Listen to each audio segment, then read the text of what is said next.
সরবরাহ ঘাটতি ও গ্যাস ভিত্তিক কয়েকটি বিদ্যুৎ কেন্দ্রে উৎপাদন বন্ধের কারণে চাপ নেই ফিলিং স্টেশনগুলোতে।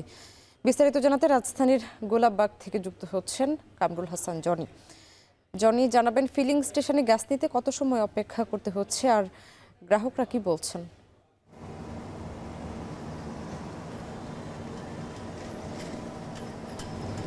শাম্মী, আপনাকে ধন্যবাদ।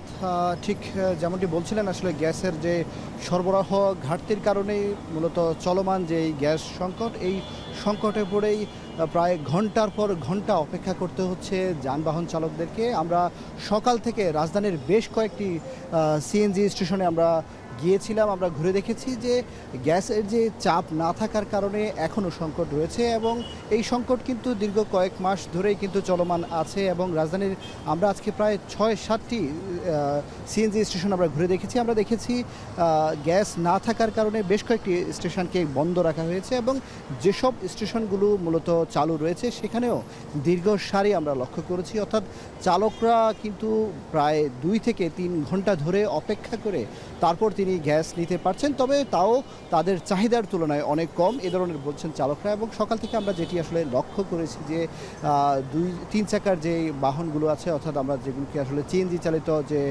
অটোরিকশা বলে থাকি, এইসব অটোরিকশার কিন্তু আমরা সারি দেখেছি বেশ কয়েকটি জায়গায়। এবং আমরা সকাল থেকে দেখেছি রাজধানীর যে দয়াগঞ্জ এবং ওয়ারি সহ সায়দাবাদের একটি স্টেশন আসলে গ্যাস সংকটের কারণে বন্ধ রাখা হয়েছে।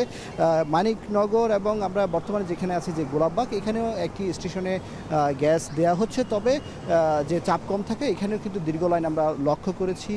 এবং চালকরা যেটি বলছেন যে আসলে গ্যাস সংকটের কারণে তাদের দীর্ঘক্ষণ অপেক্ষায় থাকতে গিয়ে তাদের কর্মঘণ্টা নষ্ট হচ্ছে, তাদের আর্থিক ক্ষতির মুখে পড়ছেন এই ধরনের বলছেন যারা ভাড়ায় চালিত যারা আসলে চালক আছেন।